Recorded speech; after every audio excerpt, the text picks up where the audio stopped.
What are these?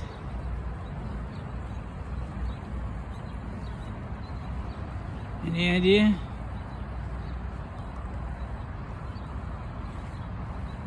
Well,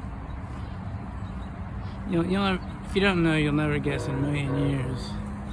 But these have to do with the 4th of July. These are tubes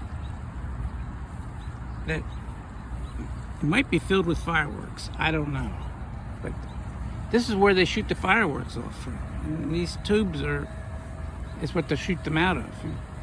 That's what these all are. They're like big tubes, like made out of heavy-duty cardboard or whatever. And let's see, that's the art museum.